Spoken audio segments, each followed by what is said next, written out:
那小子，既然如此，大家就一起死！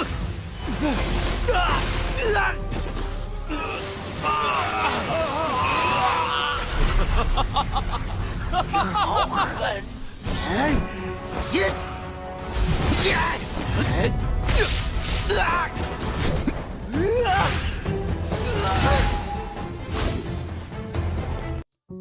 ！Kembali lagi bersama Bang Jago. Seperti biasa, Mimin selalu mendoakan kalian semoga selalu dalam keadaan sehat dan dalam kondisi terbaik. Di video kali ini Mimin akan melanjutkan Donghua Wusen Jujai. Tak berlama-lama, langsung saja kita masuk ke isi ceritanya.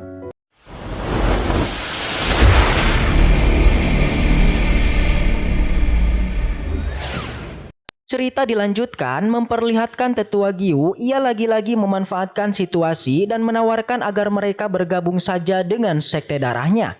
Dengan begitu nyawa mereka pasti akan selamat. Sayangnya para raja ini tetap menolaknya untuk bergabung dengan sekte darahnya.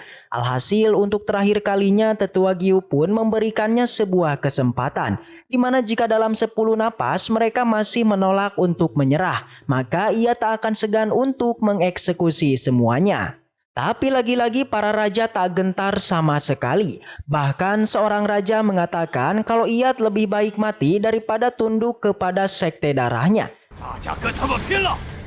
Sontak hal itu membuat salah satu raja pun juga setuju dan siap bertarung bersama-sama. Sayangnya di saat itu jugalah raja ini malah memberikan senyum liciknya. Bahkan ia sampai mengeluarkan serangan dari belakang dan membunuh raja yang lain.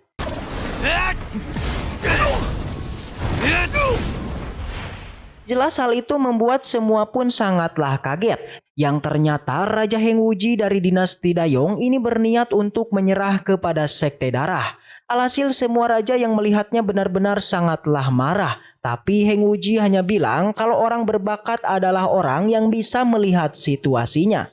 Dan oleh sebab itulah ia pun juga menyarankan agar semuanya bisa menyerah saja. Tapi berbeda dengan pertarungan di sebelah, di mana duel antara rival papan atas perlahan sudah didominasi oleh Bos Qianchen. Bahkan tak hanya dari segi serangan saja, dari segi teknik Bos Qianchen juga sangatlah kuat.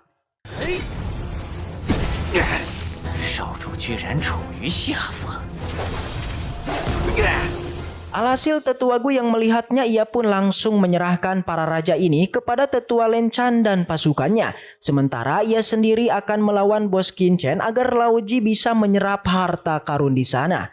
Tentunya melihat ketua Gui yang sudah turun tangan dan mengeluarkan serangannya, Bos Qianchen juga dibuat panik dan bergegas mengeluarkan armor besinya. Tapi meski begitu tetua Gui juga memberikan sebuah kesempatan agar Bos Qianchen itu menyerah saja kepada sekte darahnya. Di sana ia bahkan menjanjikan pasti akan membimbing Bos Qianchen sampai ke ranah Martial King tahap akhir. Sayangnya Bos Qianchen menolaknya, jadi di mana ia pun mengatakan kalau sebenarnya ia mau saja bergabung dengan mereka. Tapi dengan syarat ketua sekte darah harus diserahkan kepada dirinya. Sontak hal itu membuat ketua Gui pun semakin marah dan mulai memberikan serangannya lagi. Sama halnya dengan Bos Qianchen, ia juga langsung mengeluarkan konsep ruangnya. Tapi untuk yang kali ini ketua Gui benar-benar serius. Bahkan ia sampai mengeluarkan formasi hantu pelahapnya. Untungnya sebagai raja yang sebenarnya Bos Qianchen masih bisa mengatasi itu menggunakan teknik api teratai hijaunya.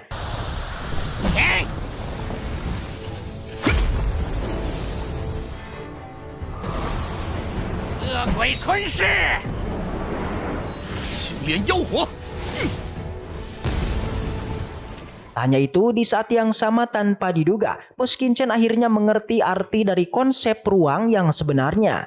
Alhasil ia pun hanya tertawa tipis dan mencoba untuk menerobos ke ranah Martial King. Sontak hal itu membuat semua pun lagi-lagi dibuat kaget. Apalagi Bos Qianchen yang hanya menerobos ke ranah Martial King, tapi ia sudah bisa memberikan kekacauan yang sangatlah besar.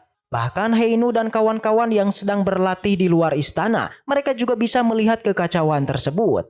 Di sana terlihat tubuh Bos Qianchen juga mengeluarkan banyak petir di mana-mana yang menandakan kalau itu adalah kesengsaraan. Jadi menyadari bakat Bos Qianchen yang sangatlah hebat, langit bahkan sampai iri dan menurunkan kesengsaraannya.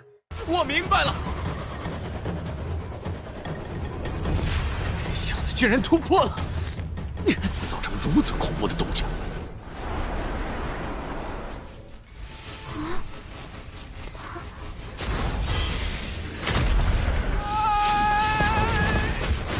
此次天赋之强竟引来了上层极动，降下雷劫。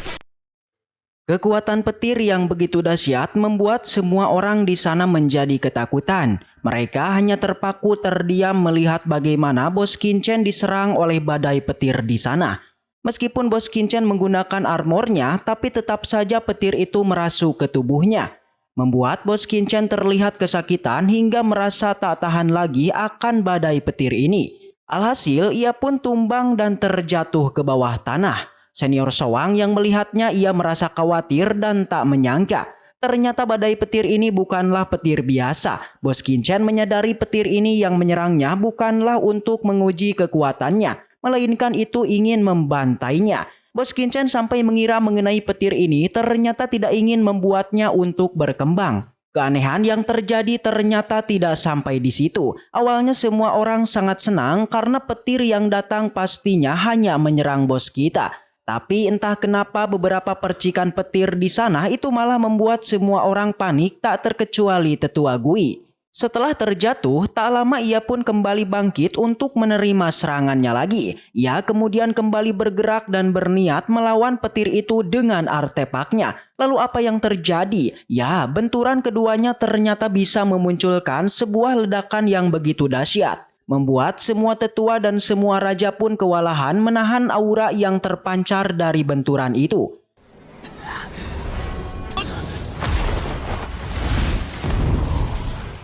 Alhasil petir di sana pun berhenti menyerang bos kita. Tentu saja serangan petir itu tidaklah sederhana, yang mana ketika melawannya Bos Qianchen sampai mengeluarkan darah dari mulutnya. Di saat itu petirnya berhenti menyerangnya. Bos Qianchen lalu memanfaatkan momen ini dengan menyembuhkan luka di tubuhnya menggunakan kristal ajaib.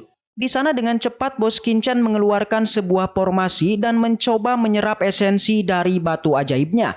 Benar saja beberapa retakan yang menempel pada tubuhnya itu perlahan mulai menghilang. Tapi sayang kekuatan badai petir pun kembali datang, yang mana penyerangan kali ini bahkan lebih kuat dari sebelumnya. Langsung saja Bos Qianchen membuat sebuah formasi pertahanan berharap serangan petir tak akan menyakitinya. Tapi tindakan itu nyatanya hanya sia-sia, di mana hanya dengan satu serangan saja pertahanan Bos Qianchen akhirnya dihancurkan. Tak menyerah sampai di situ, setelah mengeluarkan teknik formasinya, kali ini Bos Qianchen mencoba melawannya dengan teknik teratai api. Lagi-lagi serangan itu tak berguna, membuat Bos Qianchen pun kewalahan dan kesakitan dikala mendapati serangan dari badai petir. Sontak saja Yu Lengchan merasa sangatlah senang, hingga ia pun tertawa keras dan mengutuk Bos Qianchen agar cepat tewas. Tapi ini adalah Bos Qianchen, ia tentu saja tak akan menyerah begitu saja. Terlihat Bos Qianchen kemudian kembali mengaktifkan pedangnya untuk memotong serangan petirnya. Alhasil senjata pedang Bos Qianchen ternyata berhasil mematahkan serangan dari petir itu. Sontak saja jika penyerangan terus berlanjut, maka sudah dipastikan Bos Qianchen akan segera tewas. Jadi dengan begitu ia pun mulai memikirkan sebuah cara agar bisa melakukan sebuah terobosan. Dia melirik bongkahan kristal ajaib dan memutuskan untuk menyerapnya. Semua tetua hanya bisa melihatnya karena mereka sangat takut jikalau mendekati Bos Qianchen maka petirnya akan menyerang mereka juga. Yu Lengchan merasa sangat kesal kenapa badai petir di sana tidak menyerangnya lagi. Jadinya dalam sekejap setelah menyerapnya, Bos Qianchen pun berhasil menyembuhkan semua luka di tubuhnya. Setelah itu, kembali badai petir pun menyerang Bos Qianchen. Yu Lengchan lalu mengajak kepada semuanya agar bisa meminjam kekuatan guntur ini untuk bersama membantai bos kita. Semua orang akhirnya setuju yang dalam satu gerakan saja semuanya pun melancarkan sebuah serangan pada Bos Qianchen. Melihat itu jelas saja bos kita tidaklah diam. Dia kemudian mulai bergerak dan berpikir untuk tewas bersama mereka. Di mana Bos Qianchen dengan cepat mendekati semua orang dan menyerangnya. Yang ternyata apa yang terjadi? Ya, ternyata Bos Qianchen ingin menjebak semua orang agar bisa juga merasakan kesakitan dari badai petirnya. Benar saja, semua petir di sana mulai menyebar dan menghantam semua orang yang dekat dengan Bos Qianchen. Yang akhirnya kini tinggallah tersisa Tetua Gui yang juga sudah tak berkutik. 不好，快躲开！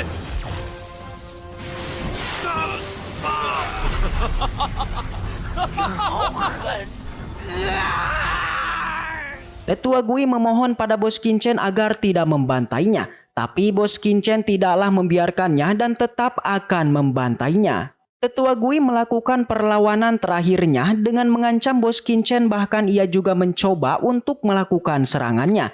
Akan tetapi semua itu sudahlah sia-sia. Jadi hanya dengan satu serangan saja Tetua Gui pun tewas seketika.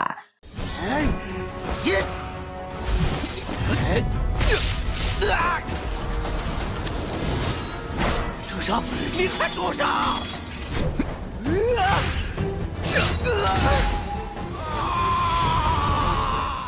Dan cerita pun bersambung. Baiklah, mungkin segitu aja untuk pembahasan kali ini. Dan semoga kita selalu diberikan kesehatan untuk mengawal Donghua ini. Dan sampai jumpa di video selanjutnya. So next time, and seperti biasa, salam para jagoan.